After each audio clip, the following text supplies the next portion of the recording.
ನಿಮ್ಮ ಮೇಲೆ ಯಾರೋ ಮಾಟ ಮಂತ್ರ ವಾಮಾಚಾರ ಮಾಡಿತ್ತು ಅಂತಂದರೆ, ಅಥವಾ ನೀವು ಮಾಟ ಮಾಡೋಂಥ ವಸ್ತುಗಳ ಮೇಲೆ ತುಳಿದಿತ್ತು ಅಂತಂದರೆ, ಅಥವಾ ನೆಗೆಟಿವ್ ಆಗಿರುವಂಥ ಒಂದು ಪ್ಲೇಸ್ಗೆ ಜಾಗಕ್ಕೆ ಹೋಗಿ ಬಂದಿತ್ತು ಅಂತಂದರೆ, ಯಾರೋ ಮಾಡಾಕಿರ್ತಾರೆ ಗೊತ್ತಿಲ್ಲ ತುಳಿದ್ಬಿಟ್ಟಿರ್ತಾರೆ, ಅಯ್ಯೋ ಯೋಚನೆ ಆಗ್ಬಿಡುತ್ತೆ. ಯಾರೋ ಹಾಕಿರ್ತಾರೆ, ನೀವು ತುಳಿದ್ಬಿಟ್ಟು ಆಮೇಲೆ ನೆನೆಸ್ಕೊತೀರ, ಅಥವಾ ನೀವು ಗೊತ್ತಿಲ್ಲ ತುಳಿದಿರ್ತೀರ, ಅಥವಾ ನಿಮ್ಗೆ ನೆಗೆಟಿವ್ ಎನರ್ಜಿ ಆಗ್ತಾ ಇರ್ತಾರೆ, ನಿಮ್ಗೆ ಗೊತ್ತೇ ಇರಲ್ಲ ಯಾವಾಗ ತುಳಿದೆ ಏನೋ ಅಂತ. ಈ ಥರ ತುಳಿದಿದ್ದರೆ ಅಥವಾ ನೆಗೆಟಿವ್ ಎನರ್ಜಿ ವಸ್ತುಗಳನ್ನು ನೀವು ದಾಟಿದರೆ ಇದು ನಿಮಗೆ ದೋಷ ಆಗಿ ಕನ್ವರ್ಟ್ ಆಗುತ್ತೆ, ನಿಮಗೆ ಪ್ರಾಬ್ಲಮ್ಗಳು ಆಗತ್ತೆ. ಇದನ್ನು ತಪ್ಪಿಸ್ಕೊಳ್ಳೋದಕ್ಕೆ ಏನು ಮಾಡಬೇಕು ಅನ್ನುವಂಥದ್ದು ಇದನ್ನು ವಿಚಾರ. ಯಾಕಂದರೆ ನೀವೇನೂ ತಪ್ಪು ಮಾಡಿಲ್ಲ, ನೀವೇನೂ ಕರ್ಮಗಳು ಮಾಡಿಲ್ಲ, ಏನೂ ಸಮಸ್ಯೆ ಮಾಡ್ಕೊಂಡಿಲ್ಲ, ಆದರೂ ಕೂಡ ನಿಮಗೆ ಕೆಡುಕಾಗ್ತಾ ಇರುತ್ತೆ. ಇದಕ್ಕೆ ಕಾರಣ ಏನು ಅಂತಂದರೆ ಮಾಟ ಮಂತ್ರ ವಾಮಾಚಾರ ಪ್ರಯೋಗ.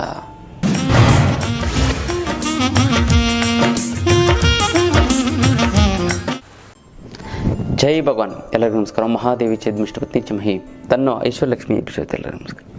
ಇವತ್ತಿನ ವಿಶೇಷ ಸಂಚಿಕೆಯಲ್ಲಿ ಅನೇಕ ವಿಚಾರಗಳನ್ನು ನಾವು ತಿಳ್ಕೊಳ್ಳೋಣ. ಮೊದಲನೇದಾಗಿ ಜೀವನದಲ್ಲಿ ಏನಂತಂದರೆ ನಾವೆಲ್ಲ ಎಮೋಷನಲ್ ಬ್ಲ್ಯಾಕ್ ಮೇಲ್ಗೆ ಒಳಗಾಗ್ಬಿಟ್ಟಿರ್ತೀವಿ. ಈ ಎಮೋಷನಲ್ ಬ್ಲ್ಯಾಕ್ ಮೇಲ್ ಅಂತಂದರೆ ಏನು ಅಂತಂದರೆ, ಅಪ್ಪ ಅಮ್ಮ ಮಾಡುವಂಥ ಎಮೋಷನಲ್ ಬ್ಲ್ಯಾಕ್ ಮೇಲು, ಮಕ್ಕಳು ಅಪ್ಪ ಅಮ್ಮಂಗೆ ಮಾಡುವಂಥ ಎಮೋಷನಲ್ ಬ್ಲ್ಯಾಕ್ ಮೇಲು, ಅತ್ತೆ ಮಾವ ಸೊಸೆಗೆ, ಸೊಸೆ ಅತ್ತೆ ಮಾವಂಗೆ, ಮತ್ತು ಗಂಡ ಹೆಂಡ್ತಿಗೆ, ಹೆಂಡ್ತಿ ಗಂಡಂಗೆ, ಈ ಥರ ಎಮೋಷನಲ್ ಬ್ಲ್ಯಾಕ್ ಮೇಲ್ ಮಾಡ್ತಾನೇ ಹೋಗ್ತಾ ಇರ್ತಾರೆ. ನಮಗೆ ಗೊತ್ತೋ ಗೊತ್ತಿಲ್ಲದೇನೋ ನಾವು ನಮ್ಮಲ್ಲಿರುವಂಥ ಭಾವನೆಗಳನ್ನು ಬೇರೆಯವ್ರ ಮೇಲೆ ಹಾಕಿ ಒತ್ತಡ ಹೇರಿ ಅವ್ರನ್ನೂ ಕೂಡ ಆ ಥರ ಸೃಷ್ಟಿ ಮಾಡಿಬಿಟ್ಟಿರ್ತೀವಿ. ಅದು ನಮಗೆ ತೊಂದರೆ ಆಗುತ್ತೆ, ನಮ್ಮವ್ರಿಗೆ ತೊಂದರೆ ಆಗುತ್ತೆ. ಇದಕ್ಕೊಂದು ಒಳ್ಳೆಯ ಉದಾಹರಣೆ ಏನು ಅಂತಂದರೆ, ಮದುವೆ ಆಯಿತು, ಒಂದು ಹುಡುಗಿ ಒಂದು ಅರೇಂಜ್ ಮ್ಯಾರೇಜ್ ಮಾಡಿದ್ರು. ಒಂದು ಹುಡುಗಿನ ಮದುವೆ ಮಾಡಿದ್ರು. ಹುಡುಗಿ ತುಂಬ ಸಾಫ್ಟು, ತುಂಬ ಒಳ್ಳೆಯ ಹುಡುಗಿ. ಮದುವೆ ಆಗಿ ಗಂಡನ ಮನೆಗೆ ಕಳಿಸ್ಕೊಟ್ರು.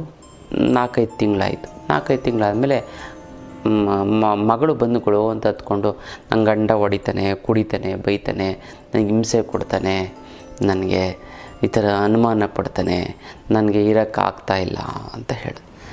ದೊಡ್ಡವರು ಏನು ಮಾಡಿದ್ರು ಅಂತಂದರೆ, ನೋಡಮ್ಮ ಈಗ ತಾನೇ ಒಂದು 20 ಲಕ್ಷ ರೂಪಾಯಿ ಖರ್ಚು ಮಾಡಿದ್ದೀವಿ, ನೀನೆಲ್ಲ ಸಹಿಸ್ಕೊಂಡು ಹೋಗ್ಬೇಕು. ಗಂಡ ಅಂತಂದಮೇಲೆ ನೋಡಿ ಅವ್ರು ಎಷ್ಟು ಇದು ಅಂತಂದರೆ, ಏನು ವಿಚಾರಿಸ್ತೀನಿ ಅಂತ ಅನ್ನಲಿಲ್ಲ. ವಿಚಾರಿಸಿ ಅವ್ರ ಅಪ್ಪ ಅಮ್ಮಂಗೆ ಹೇಳ್ತೀನಿ, ಕರಿತೀನಿ, ವಿಚಾರಿಸ್ತೀನಿ ಅಂತ ಅನ್ನಲಿಲ್ಲ. ಕೆಲವೊಂದಾರು ಜನ ವಿಚಾರಿಸ್ತಾರೆ, 70% to 80% ವಿಚಾರಿಸ್ತಾರೆ. ಮಗಳಿಗೆ ಬುದ್ಧಿ ಹೇಳಿ ಕಳಿಸಿದ್ರು. ಇಲ್ಲ, ನೀನು ಈ ಥರ ಮಾಡಿದ್ರೆ ಸರಿ ಹೋಗಲ್ಲ, ನಮಗೆ ಮಾನ ಮರ್ಯಾದೆ ಹೋಗ್ಬಿಡುತ್ತೆ, ನಮಗೆ ಹಂಗೆ ಹಿಂಗೆ ಅಂತ. ಮಾನ ಮರ್ಯಾದೆ ಹೋಗ್ಬಿಡುತ್ತೆ, ನೀನು ಎಷ್ಟೇ ಕಷ್ಟ ಹೋದ್ರು ನೀನು ಅನಿಸ್ಕೊಂಡ್ಸನೆ ಕೊಟ್ಟೆ ಹೆಣ್ಣು ಕುಲುಕುವರೆಗೆ, ಈ ಥರ ಎಮೋಷನಲ್ ಡೈಲಾಗ್ ಹೊಡೆದು ಎಮೋಷನ್ ಇದು ಮಾಡಿ ನೀನು ಸಹಿಸ್ಕೊಂಡು ಹೋಗಬೇಕು, ನಿನ್ನ ಗಂಡನ ನೀನೇ ದಾರಿ ತರಬೇಕು, ಹಂಗೆ ಹಿಂಗೆ ನಾವೇನೂ ಮಾಡೋಕ್ಕಾಗಲ್ಲ, ನಾವು ತುಂಬ ಬಡವರು, ಇದೆಲ್ಲ ಫೀಲಿಂಗ್ಸ್ನೆಲ್ಲ ಹೇಳಿ ಹೇಳಿ ಹೇಳಿ ಹೇಳಿ ಹೇಳಿ ಕಳಿಸಿ. ನೋಡು, ಇನ್ನೊಂದು ಸರಿ ನೀನಾದ್ರು ನಿಮ್ಮ ಬಂತು, ನೀನು ಮತ್ತೆ ಗಂಡನ ಬಿಟ್ಟು ನೀವೇನೋ ಬಂತು, ನೀನು ಗಂಡ ಬಿಟ್ಟು ಅಂತ ಸಮಾಜ ಆಡ್ಕೊಬಿಡುತ್ತೆ, ನಮ್ಗೆ ಅವಮಾನ ಆಗ್ಬಿಡುತ್ತೆ, ನಾವು ಬದುಕಲ್ಲ, ಮೊದಲೇ ಏಜ್ ಆಗಿಬಿಟ್ಟಿದೆ ನಮಗೆ, ನಾವು ನೇಣು ಹಾಕೊಂಡು ಸತ್ತೋಗ್ಬಿಡ್ತೀವಿ, ಏನೇನೋ ಹೇಳಿ ತಲೆ ಪಾಪ. ಎಲ್ಲಿ ಎಜುಕೇಟೆಡ್ ಆ ಹುಡುಗಿ, ಡಬಲ್ ಡಿಗ್ರಿ ಮಾಡಿದೆ, ಏನೋ ಎಲ್ಲ ಹೇಳಿ ಕಳಿಸಿದ್ರು. ಈ ಹೆಣ್ಣುಮಗಳು ಏನು ಮಾಡೋದು, ಓದು ಗಂಡನ ಮನೆಗೆ ಹೋಗಿ 2 ವರ್ಷ ಆಯಿತು. 2 ವರ್ಷ ನರಕ ಯಾತನೆ ತಿಳ್ಕೊಳ್ಳಿ. ಅತ್ತೆ ಹೊಡಿತಾಳಂತೆ, ಅತ್ತೆ ಸ್ವಂತ ಏಜ್ ಆಗಿಬಿಟ್ಟಿದೆ, 75-78 ಇಯರ್ಸು, ಹೊಡಿತಾಳಂತೆ, ಕಪಾಳಕ್ಕೆ ಹೊಡಿತಾಳಂತೆ ತಿಳ್ಕೊಳ್ಳಿ. ನಿಜವಾಗ್ಲೂ ನನ್ನ ಹತ್ರ ಬಂದಿದ್ದರು ಆ ಹೆಣ್ಮಗಳು. ನಾನು ಎಷ್ಟು ಧೈರ್ಯ ಹೇಳಿದ್ರು ಆ ಹೆಣ್ಮಗಳು ಕೇಳೋಂಥ ಇದೇ ಇಲ್ಲ. ಹಿರಿಯರಿಗೆ ನಾನು ಹೇಳಿದೆ, ತಿರುಗಿಸಿ ಮಾತಾಡಮ್ಮ, ನೀನು 75 ವರ್ಷ, ನಿನ್ಗಿನ್ನೂ 26-27 ವರ್ಷ, ಇನ್ನು ಯಾಕೆ ಅತ್ತೆಗೆ ಹೊಡಿತೇನೋ. ವೀಡಿಯೋದೆಲ್ಲ ರೆಕಾರ್ಡ್ ಮಾಡ್ಕೊಂಡಿರೋದು ತೋರಿಸ್ತು ಅವಳಿಗೆ. ಅದೆಲ್ಲ ಮಾವ ಏನೂ ಮಾತಾಡೋದಂತೆ, ಅತ್ತೆ ಹೊಡಿತಾಳಂತೆ. ಗಂಡನೂ ಅದೇ ಥರ, ಏನೋ ಅವ್ರೇನು ದೊಡ್ಡವರು, ಏನು ಮಾಡಿ ನೀನು ಏನು ಕೇಳ್ಕೊಂಡು ಹೋಗೋ ಅಂತ ಗಂಡನೂ ಟಾರ್ಚರು. ಒಂದೊಂದ್ಸರಿ ಗಂಡನೂ ಹೊಡೆಯೋದು, ಬರೋದು, ಬೈಯೋದು, ಕುಡಿಯೋದು, ಒಂದೊಂದ್ಸರಿ ಹೊಡೆಯೋದು, ವಾರಕ್ಕೊಂದು 2 ಸರಿ ಹೊಡಿತಾನಂತೆ. ಅತ್ತೆ ಡೈಲಿ ಹೊಡೆಯೋದು. ಈಗಿನ ಕಾಲದಲ್ಲೂ ಇದೆಯಾ ಅಂತ ಖಂಡಿತವಾಗ್ಲೂ ಇದೆ. ನಾನು ಕಣ್ಣಾರೆ ನೋಡಿದ್ದೀನಿ, ವೀಡಿಯೋ ತೋರಿಸಿದೆ. ನಾನು ಹೇಳಿದೆ, ಅಮ್ಮ ಎದುರಿಸಿ ಬದುಕಬೇಕಮ್ಮ, ಬಿಟ್ಬಿಟ್ಟು ಬಾ ನೀನು.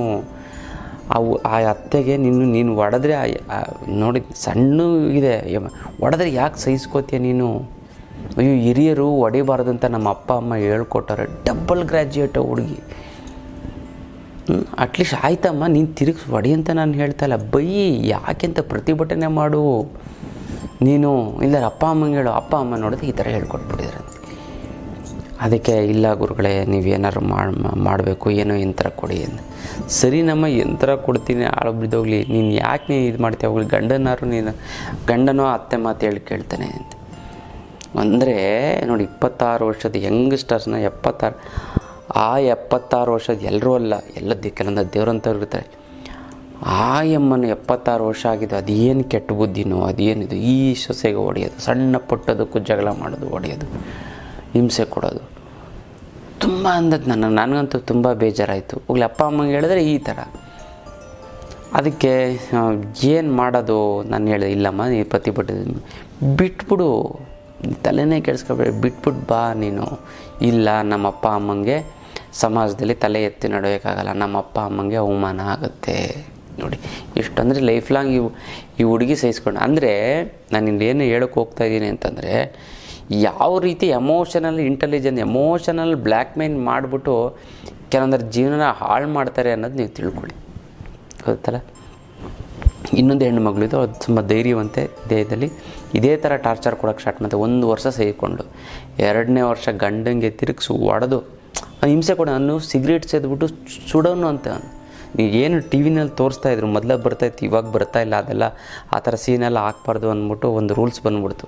ಸಿಗರೇಟಲ್ಲಿ ಸುಡೋದು, ಟಾರ್ಚರ್ ಮಾಡೋ ಅಂಥದ್ದು ಅದೆಲ್ಲ ಅದಕ್ಕೆ ಇವಾಗ ಅದೆಲ್ಲ ತೋರಿಸ್ತಾ ಇಲ್ಲ. ಇವಾಗ ರಿಯಲ್ಲಾಗಿ ಹಳೇ ಫಿಲಮಲ್ಲಿ ಏನೇನು ನಡೀತಾ ಇತ್ತೋ ಅದೆಲ್ಲವೂ ಕೂಡ, ಸಿಗರೇಟ್ ತೊಗೊಳ್ಳೋಂತೆ, ಮನೇಲೇ ಸೇನಂತೆ, ರೂಮಲ್ಲಿ ಏನು ಹೇಳಿ ಮತ್ತೆ ಕೇಳಲಿಲ್ಲ ಅಂತಂದರೆ ಸುಡೋಣಂತೆ.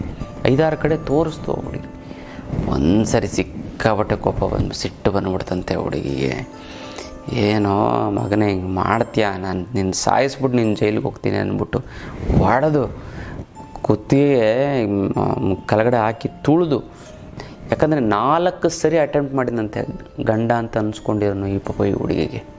ಏನೋ ಅನುಮಾನ ಬಿದ್ದೋ ಅಥವಾ ಇನ್ನೇನೋ ಒಂದು ಟಾರ್ಚರ್ ಅದಕ್ಕೆ ನೀನು ಸಾಕು, ನಿನ್ನ ಸವಾಸನೂ ಸಾಕು, ನಾನು ಓದಿದ್ದೀನಿ, ನನಗೆಲ್ಲೇ ಓದಿ ಒಂದು 10,000 ಸಂಬಳ ಸಿಗುತ್ತೆ, PG ಅವರಪ್ಪ ಅಮ್ಮನೂ ಈ ಥರ ಇದು ಮಾಡಿದ್ದೀನಿ. ಇಲ್ಲ ನೀನು ಗಂಡ ಬಿಟ್ಟು ಬರಬೇಡ, ಅದಕ್ಕೆ ನಾನು PGನಲ್ಲಿ ಇರ್ತೀನಿ ಅಂದ್ಬಿಟ್ಟು ಇಮ್ಮಿಡಿಯೇಟಾಗಿ ಹೊಡೆದ ದಿನ ಎಲ್ಲ ಅವಳು ಸಾಮಾನಿಗೆ ಎಲ್ಲ ತೊಗೊಂಡು ಶಿಫ್ಟ್ ಮಾಡಿ PGಲಿದ್ದು ಯಾವುದೊಂದು ಕೆಲಸಕ್ಕೆ ಸೇರಿಕೊಂಡು ಆಮೇಲೆ ಒಂದು ಬಾಡಿಗೆ ಮನೆ ಮಾಡಿಕೊಂಡು ಆರಾಮಾಗಿ ನೆಮ್ಮದಿಗೆ ಜೀವನ ಸಾಧಿಸ್ತಾಯಿದ್ದೆ.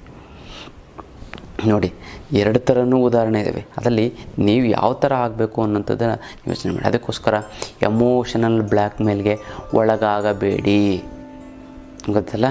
ಗಂಡ ಹೆಂಡ್ತಿಗೆ ಹೇಳ್ತಾನೆ, ಹೋಗ್ಲಿ ಬಿಡು, ಪಕ್ಕದವ್ರಿಗಿರುತ್ತೆ, ನೀನು ಅನುಸರಿಸ್ಕೊಂಡು ಹೊಟ್ಟೋಗ್ಬಿಡು, ನೀನು ಇದು ಮಾಡ್ಕೊಂಡು ಹೊಟ್ಟೋಗ್ಬಿಡು, ಅವ್ರುಗಳ ಕಾಟ ತಡೆಯೋಕ್ಕಾಗಲ್ಲ. ಇದೆಲ್ಲ ಆಗಬಾರ್ದು, ಗೊತ್ತಲ್ಲ. ಮೌನವಾಗಿರುವಾಗ ಎಷ್ಟೊಂದು ಮೌನವೇ ಅದಕ್ಕೆ ಆನ್ಸರ್ ಇರುತ್ತೆ, ಗೊತ್ತಲ್ಲ. ಯಾವ ರೀತಿ ಒಳಗಾಗಬಾರ್ದು, ಅದಕ್ಕೆ ಏನೇನು ಮಾಡಬೇಕು ಅನ್ನೋದನ್ನು ಇಂಡಿವಿಜುವಲ್ ಆಗಿ ನಾನು ಶಿಬಿರದಲ್ಲಿ ನಾನು ತಿಳಿಸ್ಕೊಡ್ತೀನಿ. ಖಂಡಿತವಾಗ್ಲೂ ಕೂಡ ಬಂದು ಆ ಶಿಬಿರದ ಒಂದು ಪ್ರಯೋಜನವನ್ನು ಪಡ್ಕೊಳ್ಳಿ. ಇದು ವಿಚಾರ. ಇನ್ನು ಬರಬೇಕಾಗಿರೋ ದುಡ್ಡು ಬರ್ತಾಯಿಲ್ಲ ಅಂತಂದರೆ, ಕೊಡೋರಿಗೆ ಕೊಡೋಕ್ಕಾಗ್ತಾಯಿಲ್ಲ ಅಂತಂದರೆ, ಸಿಕ್ಕಾಪಟ್ಟೆ ಸಾಲ ಆಗಿತ್ತು ಅಂದರೆ, ಗುರುಗಳೇ ದುಡ್ಡು ನೀರು ಥರ ಖರ್ಚಾಗ್ತಾಯಿದೆ ಗುರುಗಳೇ, ಏನು ಮಾಡೋದು ಅನ್ನೋದೇ ಗೊತ್ತಾಗ್ತಾಯಿಲ್ಲ ಅಂತಾರೆ. ಅದಕ್ಕೆಲ್ಲ ನೀವು ತಲೆನೇ ಕೆಡಿಸ್ಕೊಬೇಡಿ. ಇದಕ್ಕೆಲ್ಲ ಏಕೈಕ ರಾಮಬಾಣ ಅಂದರೆ ಅಷ್ಟಲಕ್ಷ್ಮಿ ಯಂತ್ರ. ಈ ಅಷ್ಟಲಕ್ಷ್ಮಿ ಯಂತ್ರವನ್ನು ನೀವು ಮನೆಯಲ್ಲಿಟ್ಟು ಪ್ರತಿಷ್ಠಾಪನೆ ಮಾಡಿತು ಅಂತಂದರೆ, ಅದು ಎಂಥದ್ದೇ ಹಣಕಾಸಿನ ಸಮಸ್ಯೆ ಇತ್ತು ಅಂದರೂ ಕೂಡ ಸಂಪೂರ್ಣವಾಗಿ ಹೊರಟು ಹೋಗುತ್ತದೆ, ಗೊತ್ತಲ್ಲ. ಇನ್ನು ಕೆಲವರು ಗುರುಗಳೇ ನನಗೆ ಊಟ ತಿಂಡಿ ಬಟ್ಟೆಗೆ ಏನು ತೊಂದರೆ ಇಲ್ಲ ಗುರುಗಳೇ, ಅದು ಸಿಕ್ಕಾಪಟ್ಟೆ ಸಾಲ ಮಾಡ್ಕೊಬಿಟ್ಟಿದ್ದೀನಿ ಗುರುಗಳೇ, ನಂಗೆ ಒಂದು 40,000 ರೂಪಾಯಿ ಇನ್ಕಮ್ ಬರ್ತಾಯಿದೆ, ಊಟ ತಿಂಡಿ ಬಟ್ಟೆಗೆ ಏನು ತೊಂದರೆ ಇಲ್ಲ, ನಾನು ಸಾಲನೂ ಏನೂ ಮಾಡ್ಕೊಂಡಿಲ್ಲ, ಕೆಲವೊಂದರ ಜನ ಇಲ್ಲ. ಆದರೆ ಒಂದು ಸೈಟ್ ತೊಗೊಳಕ್ಕಾಗ್ತಾಯಿಲ್ಲ ಗುರುಗಳೇ, ದುಡ್ಡಿಲ್ಲ ಅಂತ, ಒಂದು ಮನೆ ಕಟ್ಟೋಕ್ಕಾಗ್ತಾಯಿಲ್ಲ. ಮತ್ತು ಮಕ್ಕಳು MBA ಆಳು ಮುಳು ಏನೇನೋ ಮಾಡಬೇಕು ಅಂತಾರೆ, ಹೈಯರ್ ಎಜುಕೇಷನು 8-10 ಲಕ್ಷ ಖರ್ಚಾಗುತ್ತೆ, ಅದಿಲ್ಲ ಗುರುಗಳೇ, ಏನು ಮಾಡೋದು ಅಂತ ಗೊತ್ತಾಗ್ತಾಯಿಲ್ಲ ಅಂತ. ಇನ್ನು ಕೆಲವರು ಗುರುಗಳೇ, ನಾವು ಮಕ್ಕಳಿಗೆ ಮದುವೆ ಮಾಡೋಕೆ ಒಂದು 15-20 ಲಕ್ಷ ರೂಪಾಯಿ ಖರ್ಚಾಗುತ್ತೆ, ದುಡ್ಡಿಲ್ಲ ಅಂತ ಅಂದ್ಬಿಟ್ಟು ಸುಮ್ಮನೆ ನಿಲ್ಲಿಸ್ಬಿಟ್ಟಿದ್ದೀನಿ ಗುರುಗಳೇ, ಯಾವುದಾದ್ರೂ ಗಂಡು ಒಳ್ಳೊಳ್ಳೆ ಗಂಡು ಬರ್ತಾಯಿದೆ, ಆಗ್ತಾಯಿಲ್ಲ ಅಂತ. ಇನ್ನು ಕೆಲವರು ಗುರುಗಳೇ ಮಕ್ಳಿಗೆ ಆಸ್ತಿ ಪಾಸ್ತಿ ಅಂತ ಏನೂ ಮಾಡಿಲ್ಲ. ಇನ್ನು ಕೆಲವರು ಗುರುಗಳೇ, ನಾನು ಎಲ್ಲ ದುಡಿತಾ ಇದ್ದೀನಿ, ಊಟ ತಿಂಡಿ ಬಟ್ಟೆಗೆ ಅಂತ ತೊಂದರೆ ಇಲ್ಲ, ನಮ್ಮ ರಿಲೇಟಿವ್ಸ್ ಫ್ರೆಂಡ್ಸು ಒಡವೆಗಳು ಮಾಡಿಸ್ಕೊತಾರೆ, ಕಾರಲ್ಲಿ ಓಡಾಡ್ತಾರೆ, ಫಾರಿನ್ ಟೂರ್ಗೆ ಹೋಗಿ ಬರ್ತಾರೆ, ನಮ್ಗೆ ಅದು ಯಾವುದೂ ಆಗ್ತಾನೇ ಇಲ್ಲ ಗುರುಗಳು, ಇದ್ದಂಗೆ ಇದ್ದೀವಿ ಗುರುಗಳೇ ಅಂತಾರೆ. ಅದಕ್ಕೂ ನೀವು ತಲೆ ಕೆಡಿಸ್ಕೋಬೇಡಿ. ನೀವು ಇಂಪ್ರೂವ್ಮೆಂಟ್ ಆಗೋದಕ್ಕೆ, ತುಂಬ ಚೆನ್ನಾಗಿ ದುಡ್ಡು ಬರೋದಕ್ಕೆ ಏಕೈಕ ರಾಮಬಾಣ ಒಂದು ಅಸ್ತ್ರ ಅಂತಂದರೆ, ಬ್ರಹ್ಮಾಸ್ತ್ರ ಅಂದರೆ ಅದೇ ಅಷ್ಟಲಕ್ಷ್ಮಿ ಯಂತ್ರ. ಈ ಅಷ್ಟಲಕ್ಷ್ಮಿ ಯಂತ್ರವನ್ನು ಮನೆಯಲ್ಲಿಟ್ಟು ಪ್ರತಿಷ್ಠಾಪನೆ ಮಾಡಿ, ಅದು ಎಂಥದ್ದೇ ಹಣಕಾಸಿನ ಸಮಸ್ಯೆ ಇದನ್ನು ಕೂಡ ಸಂಪೂರ್ಣವಾಗಿ ನಿವಾರಣೆ ಆಗಿಬಿಡುತ್ತದೆ ಅಲ್ಲ. ಒಂದು ತಿಳ್ಕೊಳ್ಳಿ, ಇದು ಎಂತಂದರೆ ಕೊರೆಯಲ್ಲಿ ಕಳಿಸೋದಕ್ಕಾಗದೆ ನೇರವಾಗಿ ಖುದ್ದು ನನ್ನ ಭೇಟಿಯಾಗಿ ತೆಗೆದುಕೊಂಡು ಹೋಗಬೇಕು, ಅಥವಾ ನಿಮ್ಮ ಕಡೆಯವ್ರನ್ನ ಯಾರು ಕಳಿಸಿ, ಒಳ್ಳೆ ವ್ಯಕ್ತಿಗಳಾಗಿರಬೇಕು ಅವರು ಗೊತ್ತಲ್ಲ. ಯಾರು ಕೆಟ್ಟ ವ್ಯಕ್ತಿಗಳು, ಯಾರೋ ಬೆಂಗಳೂರು ಕಡೆ ಬರ್ತಾರೆ ಅಂದ್ಬಿಟ್ಟು ಅವ್ರಿಗೆ ಹೇಳ್ಬಿಟ್ಟು ತರಿಸ್ಬಿಡೋದಲ್ಲ, ಒಳ್ಳೆ ವ್ಯಕ್ತಿಗಳಾಗಿರಬೇಕು. ಯಾಕಂದರೆ ಕೈ ಒಂದಕ್ಕೊಂದು ಕೈ ಬದಲಾವಣೆ ಆಯಿತು ಅಂತಂದರೆ ಆ ಪವರ್ ಕಡಿಮೆ ಆಗ್ಬೋದು ಗೊತ್ತಲ್ಲ. ಇನ್ನೊಂದು ಏನು ಅಂತಂದರೆ ವಿಶೇಷವಾದಂಥ ಒಂದು ಇದು ಸೂಚನೆ ಏನು ಅಂತಂದರೆ, ಇದು ನೇರವಾಗಿ ಖುದ್ದು ನನ್ನ ಭೇಟಿಗೆ ನನ್ನ ಕೈಯಾರೆ ತೆಗೆದುಕೊಂಡೋಗಿ. ಭಾಳಷ್ಟು ಜನ ಗುರುಗಳೇ ನಿಮ್ಮ ಕೈ ನಿಮಗೆ ಏನೋ ಕೈಯಿಂದ ಕೊಟ್ಟರೆ ಅದು ಒಳ್ಳೆಯದಾಗುತ್ತೆ ಗುರುಗಳೇ, ನಿಮ್ಮ ಕೈ ಗುಣ ಗುರುಗಳೇ ಅಂತಾರೆ. ಅದೇನು ನಾನು ಭಗವಂತನಿಗೆ ಬಿಟ್ಟಂಥದ್ದು, ನಾನು ಎಲ್ಲರಿಗೂ ಒಳ್ಳೆಯ ಆಶೀರ್ವಾದ ಮಾಡಿ ಕೊಡುವಂಥದ್ದು, ಅದು ಒಳ್ಳೆಯದಾಗುತ್ತೆ. ಹಾಗಾಗಿ ನೇರವಾಗಿ ಖುದ್ದು ಭೇಟಿಯಾಗಿ ತೆಗೆದುಕೊಂಡೋಗಿ. ಒಂದು ತಿಳ್ಕೊಳ್ಳಿ, ಇದು ಕರ್ಮ ಕಳೆದಿದ್ದರೆ ಮಾತ್ರ ತೆಗೆದುಕೊಂಡು ಹೋಗೋಕ್ಕಾಗೋದು, ಎಲ್ಲರೂ ಅಷ್ಟು ಸುಲಭವಾಗಿ ತೊಗೊಂಡೋದಕ್ಕೆ ಆಗೋದಿಲ್ಲ. ಇದಕ್ಕೆ ಮುಟ್ಟು ಕಟ್ಟು ಚಟ್ಟು ಮಡಿ ಮೈಲಿಗೆ ಸೂತ್ಕ ಗಿತ್ಕ, ವೆಜ್ಜು ನಾನ್ ವೆಜ್ಜು ದಿಕ್ಕು ಗಿಕ್ಕು ಆ ಥರದ್ದೇನೂ ಇಲ್ಲ. ಇಟ್ಟರೆ ಸಾಕು ಕೆಲಸ ಆಗುತ್ತೆ. ದೇವ್ರ ಮನೆಯಲ್ಲಾರು ಇಡ್ಬೋದು, ಬೀರುನಲ್ಲಾರು ಕೂಡ ಇಡ್ಬೋದು. ಪ್ರತಿದಿನ ಪೂಜೆ ಮಾಡಲೇಬೇಕು ಅಂತ ಕಂಡೀಷನ್ ಏನಿಲ್ಲ. ಪೂಜೆ ಮಾಡಲಿಲ್ಲ ಅಂತಂದ್ರೂ ಕೂಡ ಯಂತ್ರ ವರ್ಕ್ ಆಗುತ್ತೆ, ಅಷ್ಟು ಪವರ್ ಆಗುತ್ತೆ. ಕರ್ಮ ಕಳೆದಿದ್ರೆ ಮಾತ್ರ ತೊಗೊಳೋದಕ್ಕಾಗೋದು. ಮತ್ತು 100 ಅಲ್ಲ 200% ಬರ್ಕೊಡ್ತೀನಿ, ನಿಮ್ಮ ಕೆಲಸ ಹಾಗೇ ಆಗುತ್ತೆ. ಹಣಕಾಸು ಯಾವುದೋ ರೀತಿಯಿಂದ 3 ಅಮಾವಾಸ್ಯೆ ಕಳೆದ 6 ತಿಂಗಳೊಳಗಡೆ ನಿಮ್ಮ ಹಣಕಾಸಿನ ಸಮಸ್ಯೆ ಸಂಪೂರ್ಣವಾಗಿ ಬಗೆಹರಿದೋಗ್ಬಿಟ್ಟಿರುತ್ತೆ ಗೊತ್ತಲ್ಲ. ಅದಕ್ಕೋಸ್ಕರ ಮಿಸ್ ಮಾಡದೆ ಈ ಒಂದು ಯಂತ್ರವನ್ನು ನೀವು ತೆಗೆದುಕೊಳ್ಳಿ, ತುಂಬ ಚೆನ್ನಾಗಾಗುತ್ತೆ, ತುಂಬ ಒಳ್ಳೆಯದಾಗ್ತಾ ಬರುತ್ತೆ ಗೊತ್ತಲ್ಲ. ಇದು ವಿಶೇಷವಾದಂಥ ಒಂದು ಅಷ್ಟಲಕ್ಷ್ಮಿಯ ಒಂದು ಯಂತ್ರದ ವಿಚಾರ. ನಿಮ್ಮ ಮೇಲೆ ಯಾರೋ ಮಾಟ ಮಂತ್ರ ವಾಮಾಚಾರ ಮಾಡಿತ್ತು ಅಂತಂದರೆ, ಅಥವಾ ನೀವು ಮಾಟ ಮಾಡೋಂಥ ವಸ್ತುಗಳ ಮೇಲೆ ತುಳಿದಿತ್ತು ಅಂತಂದರೆ, ಅಥವಾ ನೆಗೆಟಿವ್ ಆಗಿರುವಂಥ ಒಂದು ಪ್ಲೇಸ್ಗೆ ಜಾಗಕ್ಕೆ ಹೋಗಿ ಬಂದಿತ್ತು ಅಂತಂದರೆ, ಯಾರೋ ಮಾಡಾಕಿರ್ತಾರೆ ಗೊತ್ತಿಲ್ಲ ತುಳಿದ್ಬಿಟ್ಟಿರ್ತಾರೆ, ಅಯ್ಯೋ ಯೋಚನೆ ಆಗ್ಬಿಡುತ್ತೆ. ಯಾರೋ ಹಾಕಿರ್ತಾರೆ, ನೀವು ತುಳಿದ್ಬಿಟ್ಟು ಆಮೇಲೆ ನೆನೆಸ್ಕೊತೀರ, ಅಥವಾ ನೀವು ಗೊತ್ತಿಲ್ಲ ತುಳಿದಿರ್ತೀರ, ಅಥವಾ ನಿಮ್ಗೆ ನೆಗೆಟಿವ್ ಎನರ್ಜಿ ಆಗ್ತಾ ಇರ್ತಾರೆ, ನಿಮ್ಗೆ ಗೊತ್ತೇ ಇರಲ್ಲ ಯಾವಾಗ ತುಳಿದೆ ಏನೋ ಅಂತ. ಈ ಥರ ತುಳಿದಿದ್ದರೆ ಅಥವಾ ನೆಗೆಟಿವ್ ಎನರ್ಜಿ ವಸ್ತುಗಳನ್ನು ನೀವು ದಾಟಿದರೆ ಇದು ನಿಮಗೆ ದೋಷ ಆಗಿ ಕನ್ವರ್ಟ್ ಆಗುತ್ತೆ, ನಿಮಗೆ ಪ್ರಾಬ್ಲಮ್ಗಳು ಆಗುತ್ತೆ. ಇದನ್ನು ತಪ್ಪಿಸ್ಕೊಳ್ಳೋದಕ್ಕೆ ಏನು ಮಾಡಬೇಕು ಅನ್ನುವಂಥದ್ದು ಇದನ್ನು ವಿಚಾರ. ಯಾಕಂದರೆ ನೀವೇನೂ ತಪ್ಪು ಮಾಡಿಲ್ಲ, ನೀವೇನೂ ಕರ್ಮಗಳು ಮಾಡಿಲ್ಲ, ಏನೂ ಸಮಸ್ಯೆ ಮಾಡಿಕೊಂಡಿಲ್ಲ, ಆದರೂ ಕೂಡ ನಿಮಗೆ ಕೆಡುಕಾಗ್ತಾ ಇರುತ್ತೆ. ಇದಕ್ಕೆ ಕಾರಣ ಏನು ಅಂತಂದರೆ ಮಾಟ ಮಂತ್ರ ವಾಮಾಚಾರ ಪ್ರಯೋಗ. ಏನು ಹೇಳಿ, ಮಾಟ ಮಂತ್ರ ಮತ್ತು ವಾಮಾಚಾರದ ಪ್ರಯೋಗಗಳು ಆಗಿರುವಂಥದ್ದು ಅಂತ ಆಯ್ತಲ್ಲ. ಈ ಮಾಟ ಮಂತ್ರ ವಾಮಾಚಾರ ಪ್ರಯೋಗ ಆಗಿರುತ್ತೆ, ಮತ್ತು ತುಳಿದಿರ್ತಿರೋ ವಸ್ತುಗಳನ್ನು ಗೊತ್ತಿಲ್ಲ, ಬಟ್ ನಿಮ್ಗೆ ನೆಗೆಟಿವ್ ಆಗ್ತಾ ಇರ್ತದೆ, ನೀವೇನು ತೊಂದರೆ ಮಾಡಿ ತಪ್ಪು ಮಾಡಿಲ್ಲ ಆಯ್ತಲ್ಲ. ಅದಕ್ಕೆ ಏನು ಮಾಡಬೇಕು, ಸರಳವಾದಂತಹ ತಂತ್ರವನ್ನು ಮಾಡ್ತೀನಿ. ಸಾವಿರಾರು ರೂಪಾಯಿ ಲಕ್ಷಾಂತರ ರೂಪಾಯಿ ಖರ್ಚು ಮಾಡೋಂಥ ಅವಶ್ಯಕತೆ ಇಲ್ಲ. ತುಳಿದಿತ್ತು ಅಂತಂದರೆ ನೀವೇನು ಮಾಡಿ ಅಂತಂದರೆ, ನೀವು ಅಮಾವಾಸ್ಯೆ ಹುಣ್ಣಿಮೆ, ಮಂಗಳವಾರ ಶುಕ್ರವಾರ ಅಥವಾ ವಿಶೇಷ ದಿನಗಳು, ಏಕಾದಶಿ ಮತ್ತು ಅಥವಾ ಸಂಕಷ್ಟ ಚತುರ್ಥಿ ಅಥವಾ ಶನಿವಾರ ಆದರೂ ಕೂಡ ಆಗಬಹುದು. ನೀವೇನು ಮಾಡಿ ಅಂತಂದರೆ ಕಲ್ಲಿದ್ದಲನ್ನು ತಗೊಳ್ರಿ. ಕಲ್ಲಿದ್ದಲನ್ನ ಚಾರ್ಕೋಲ್ ಕಲ್ಲಿದ್ದಲನ್ನು ತೆಗೆದುಕೊಂಡು ಗ್ರಂಥಿಗೆ ಅಂಗಡಿಲಿ ಸಿಗುತ್ತೆ, ಅಥವಾ ಇಸ್ತ್ರಿ ಪೆಟ್ಟಿಗೆ ಮಾಡೋರ ಹತ್ರ ಸಿಗುತ್ತೆ. ಭಾಳ ಚೆನ್ನಾಗಿ ಯೋಗುರುಗಳೇ ಎಲ್ಲಿ ಸಿಗುತ್ತೆ ಎಲ್ಲಿ ಸಿಗುತ್ತೆ. ಇದನ್ನು ಕುಟ್ಟಿ ಪುಡಿ ಮಾಡಿ ಪೌಡರ್ ಮಾಡಿ, ಚೆನ್ನಾಗಿ ಕೊಟ್ಟಿ ಪೌಡ್ರ್ ಮಾಡಿ, ಇದಕ್ಕೆ ಸ್ವಲ್ಪ ನೀವೇನು ಮಾಡಬೇಕು ಅಂತಂದರೆ, ಈ ಹರಳೆಣ್ಣೆ ಅಥವಾ ಕೊಬ್ಬರಿ ಎಣ್ಣೆ ಮಿಕ್ಸ್ ಮಾಡಿಬಿಟ್ಟು ನೆಲಕ್ಕೆ ಹಾಕಬೇಕು. ನೆಲಕ್ಕೆ ಹಾಕಿದ ನಂತರ ಅದನ್ನು ತುಳಿಯಬೇಕು, ಎರಡೂ ಕಾಲಲ್ಲಿ ತುಳಿಯಬೇಕು. ತುಳಿದ ನಂತರ ಒಂದು ಬಿಳಿ ಹಾಳೆಯನ್ನು ತೆಗೆದುಕೊಳ್ಳಿ, ಸ್ವಲ್ಪ ದೊಡ್ಡ ಹಾಳೆ, ವೈಟ್ ಇರಬೇಕು, ಏನು ಬರೆದಿರಬೇಕು. ಅದರ ಮೇಲೆ ನಿಮ್ಮ ಪಾದವನ್ನು ಇಡಿ, ನಿಮ್ಮ ಕಾಲನ್ನು ಇಡಿ. ನಿಮ್ಮ ಒಂದು ಈ ಏನು ಒಂದು ಇದ್ದಲು ಬಿದ್ದಿರುತ್ತಲ್ಲ, ಈ ಇದ್ದಲು ಬಿದ್ದಿರೋದನ್ನು ಇದು ಮಾಡಿರ್ತೀರ, ಅದು ಎಣ್ಣೆಯನ್ನು ಹಾಕಿರ್ತಾರೆ, ಮಿಶ್ರಣ ಮಾಡಿರ್ತಾರೆ, ಅದು ಬೂದಿ ಥರ ಆಗಿರುತ್ತೆ, ಬೂದಿ ಥರ ಮಸಿ ಥರ ಆಗಿರುತ್ತೆ, ಅದು ಕಾಲಿಗೆ ಬೀಳುತ್ತೆ. ಅದನ್ನು ತೆಗೆದುಕೊಂಡು ನೆಲಕ್ಕೆ ಹಾಕಿದ್ದು ಮಾಡಿ, ಅದನ್ನು ಒಂದು ಬಿಳಿ ಹಾಳೆಯ ಮೇಲೆ ನೀವು ಎರಡೂ ಪಾದವನ್ನು ಇಡಿ. ಎರಡೂ ಪಾದವನ್ನು ಇಟ್ಟಾದಮೇಲೆ ನೀವು ಕಾಲನ್ನು ಎತ್ತಿಬಿಟ್ಟು ಬಂದು ಕಾಲನ್ನ ಚೆನ್ನಾಗಿ ತೊಳ್ಕೊಳ್ಳಿ. ಅದಾದ ಬಳಿಕ ನೀವು ಸಂಜೆ ಸೂರ್ಯ ಮುಳುಗದ ಮೇಲೆ ಆ ಒಂದು ಕಾಗದವನ್ನು, ಯಾವುದೇ ರೀತಿಯಂಥ ನೆಗೆಟಿವ್ ಎನರ್ಜಿ ಇದ್ದರೆ ಅದು ಹೊರಟು ಹೋಗಲಿ, ಸುಟ್ಟು ಹೋಗಲಿ ಅಂದ್ಬಿಟ್ಟು ಆ ಕಾಗದಕ್ಕೆ ಬೆಂಕಿಯನ್ನು ಹಚ್ಚಿ ನೀವು ಸುಟ್ಟು ಹಾಕಿ. ಗೊತ್ತಲ್ಲ, ಅಷ್ಟೇ ಸರಳವಾದ ತಂತ್ರವನ್ನು ಮಾಡಿ ನಿಮ್ಮಲ್ಲಿರೋಂಥ ನೆಗೆಟಿವ್ ಎನರ್ಜಿ ಎಲ್ಲ ಒಂದು ಕಾಗದಕ್ಕೂ ಮತ್ತು ನೀವು ಏನಿರುತ್ತೋ ಸುಳ್ಳು ಆ ಕಾಗದನೂ ಭಸ್ಮ ಆಗುತ್ತೆ. ನಿಮ್ಮಲ್ಲಿರೋಂಥ ನೆಗೆಟಿವ್ ಎನರ್ಜಿ ಎಲ್ಲ ಎಳ್ಕೊಂಡು ಭಸ್ಮವಾಗಿ ಬಿಡುತ್ತದೆ.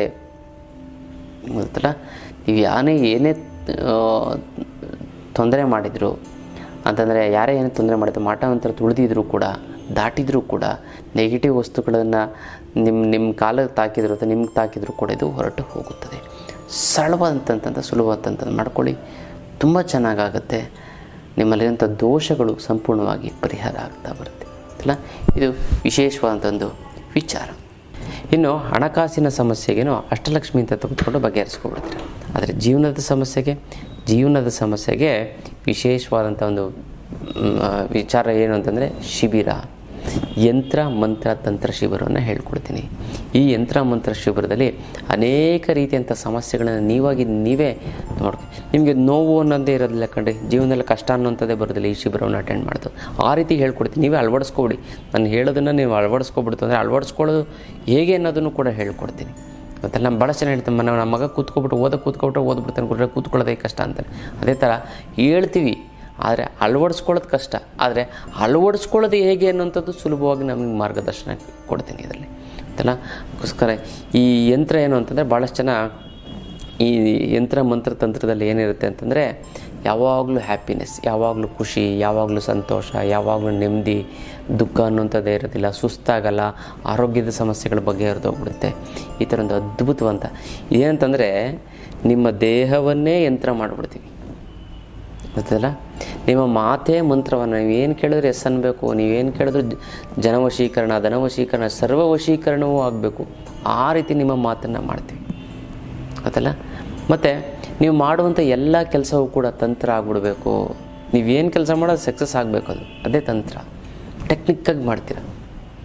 ಗೊತ್ತಲ್ಲ, ನಿಮ್ಮ ಆತ್ಮಶಕ್ತಿಯನ್ನು ಸ್ಟ್ರಾಂಗಾಗಿ ಮಾಡ್ತೀವಿ. ಇದರಿಂದ ಅನೇಕ ರೀತಿಯಂಥ ಸಮಸ್ಯೆಗಳು, ಗಂಡ ಹೆಂಡತಿ ದಾಂಪತ್ಯ ಸಮಸ್ಯೆ, ಮಕ್ಕಳು ಮಾತು ಕೇಳಲಿಲ್ಲ ಅಂತಂದರೆ, ಮತ್ತು ಕೆಲಸ ಕಾರ್ಯಗಳು ಸರಿಯಾಗಿ ಆಗ್ತಾಯಿಲ್ಲ ಅಂತಂದರೆ, ಲಾಸ್ ಆಗಿಬಿಟ್ಟಿತ್ತು ಅಂತಂದರೆ ಬಿಸ್ನೆಸ್ಸಲ್ಲಿ, ಮತ್ತು ನಿಮ್ಮ ಮಕ್ಕಳು ಗಂಡನ ಜೊತೆ ಜಗಳ ಆಡ್ಕೊಂಡು ಅಥವಾ ಹೆಂಡತಿ ಜೊತೆ ಜಗಳ ಆಡ್ಕೊಂಡು ಒದ್ದಾಡ್ತಾ ಇತ್ತು ಅಂತಂದರೆ, ನಿಮ್ಮ ಮಕ್ಕಳಿಗೆ ನೀವೇ ಕೆಲವೊಂದಾರು ತಂತ್ರಗಳನ್ನು ಮಾಡಿ, ಕೆಲವೊಂದು ವಿಶೇಷವಾದಂಥ ಒಂದು ಬೀಜ ಮಂತ್ರವನ್ನು ದೀಕ್ಷೆ ಕೊಡ್ತೀವಿ. ದೀಕ್ಷೆ ಅಂತ ಸನ್ಯಾಸ ದೀಕ್ಷೆ ಅಲ್ಲ, ಉಪದೇಶ, ಮಂತ್ರೋಪದೇಶನ ಕಿವಿಲಲ್ಲಿ ಹೇಳಿದಾಗ ಅರ್ಧ ಕರ್ಮಗಳು ಕಳೆದೋಗ್ಬಿಡುತ್ತೆ. ಅದಕ್ಕೋಸ್ಕರ ನೀವು ಮಿಸ್ ಮಾಡದೆ ಈ ಯಂತ್ರ ಮಂತ್ರ ತಂತ್ರ ಶಿಬಿರಕ್ಕೆ ನೀವು ಅಟೆಂಡ್ ಮಾಡಿ. ತುಂಬ ಕಡಿಮೆ ಜನನ ಸೇರಿಸ್ಕೋತಾ ಇದ್ದು, ಈಗ ಆಲ್ರೆಡಿ ಒಂದು ಅಪಾಯಿಂಟ್ಮೆಂಟ್ ಅದಕ್ಕೆ ಕ್ಲಾಸ್ ಬುಕ್ ಆಗಿಬಿಟ್ಟಿದ್ದೇವೆ. ಈ ಸರಿ ಮಾಡೋಂಥ ಶಿಬಿರ ಅದ್ಭುತವಾಗಿದೆ. ಈ ಸರಿ ಮುಗೀತು ಅಂತಂದರೆ ಮತ್ತೆ 2 ತಿಂಗಳಾಗುತ್ತೆ ನಾನು ಶಿಬಿರ ಮಾಡೋವಂಥದ್ದು. ಅನೇಕ ರೀತಿಯಂಥ ಒಂದು ಕೆಲಸ ಕಾರ್ಯಗಳಿದ್ದಾವೆ. ಹಾಗಾಗಿ ಈ ಬಾರಿ ಮಿಸ್ ಮಾಡದೆ ಶಿಬಿರವನ್ನು ಅಟೆಂಡ್ ಮಾಡಿ. ಸೆಲೆಕ್ಟೆಡ್ ಮೆಂಬರ್ಸಿಗೆ ಮಾತ್ರ ಇರುತ್ತೆ. ಯಾಕಂದರೆ ಅದ್ಭುತವಾದಂಥ ಒಂದು ಶಿಬಿರ ಇದು. ನೀವೇನಂತಂದರೆ ಶಿಬಿರದಲ್ಲಿ ನೀವು ಕಣ್ಣಲ್ಲಿ ನೀರು ಹಾಕೊಂಡು ಬಂದಿರ್ತೀರ, ಜೀವನದಲ್ಲಿ ದುಃಖ ಹೋಗ್ಬೇಕಾದ್ರೆ ಖುಷಿಯಾಗಿ ಹೋಗ್ತೀರ. ಗೊತ್ತಲ್ಲ, ಹಾಗಾಗಿ ಮಿಸ್ ಮಾಡದೆ ನೀವು ಖಂಡಿತವಾಗ್ಲೂ ಕೂಡ ನೀವು ಅಟೆಂಡ್ ಮಾಡಿ. ತುಂಬ ಚೆನ್ನಾಗಾಗುತ್ತೆ, ತುಂಬ ಒಳ್ಳೆಯದಾಗ್ತಾ ಬರುತ್ತೆ. ಜೀವನದಲ್ಲಿ ಏನೋ ಒಂಥರ ವಿದ್ಯೆಯನ್ನು ಕಲ್ತ್ಕೋತೀರ. ನಿಮ್ಮ ಆತ್ಮಸ್ಥೈರ್ಯ ಬರುತ್ತೆ, ಶಕ್ತಿ ಬರುತ್ತೆ, ಯುಕ್ತಿ ಬರುತ್ತೆ, ಬುದ್ಧಿವಂತಿಕೆ ಬರುತ್ತೆ. ಮತ್ತು ತುಂಬ ಚೆನ್ನಾಗಿದೆ. ನಿಮ್ಮ ಕರ್ಮಗಳನ್ನು ಕಳ್ಕೊಳ್ತೀರಾ. ಮತ್ತು ನಿಮಗೆ ಬೇಕಾ 3 ಕಾರಣಕ್ಕೋಸ್ಕರ ನೀವು ಅಟೆಂಡ್ ಮಾಡಬೇಕು. ಇದು ಒಂದರ ಎಲ್ಲ ರೀತಿಯ ಸಮಸ್ಯೆಗಳನ್ನು ಸಂಪೂರ್ಣವಾಗಿ ನಿವಾರಣೆ ಮಾಡ್ಕೊಳ್ಳೋದಕ್ಕೋಸ್ಕರ ನೀವು ಕಲಿಬೇಕು. ಮತ್ತು ಆ ಸಮಸ್ಯೆಗಳು ಮತ್ತೆ ಬರದೇ ರೀತಿ ತಡೆಯೋದಕ್ಕೋಸ್ಕರ ನೀವು ಈ ಒಂದು ಯಂತ್ರ ಮಂತ್ರ ತಂತ್ರ ಶಿಬಿರವನ್ನು ಅಟೆಂಡ್ ಮಾಡಬೇಕು. ಮತ್ತು ನಿಮಗೆ ಸಂಬಂಧಪಟ್ಟಂಥ ವ್ಯಕ್ತಿ, ಅಕ್ಕ ತಂಗಿ, ಅಣ್ಣ ತಮ್ಮ, ಬಂಧು ಬಳಗ, ರಿಲೇಟಿವ್ಸ್, ಅಪ್ಪ ಅಮ್ಮ, ಇವ್ರುಗಳಿಗೇನೋ ಸಮಸ್ಯೆ ಆಯಿತು ಅಂದರೆ ನೀವು ತಂತ್ರವನ್ನು ಮಾಡಿ ಅವರ ಸಮಸ್ಯೆಯನ್ನು ಸುಲಭವಾಗಿ ಬಗೆಹರಿಸ್ಬೋದು ಅಲ್ಲ. ಆ ಥರ ಒಂದು ಅದ್ಭುತವಾದಂಥ ಒಂದು ವಿಚಾರವನ್ನು ನಿಮಗೆ ಹೇಳ್ಕೊಡ್ತೀನಿ. ನಾನು ಮಾಡ್ಕೊಳ್ಳಿ, ತುಂಬ ಚೆನ್ನಾಗಾಗುತ್ತೆ, ತುಂಬ ಒಳ್ಳೆಯದಾಗ್ತದೆ ಅಲ್ಲ.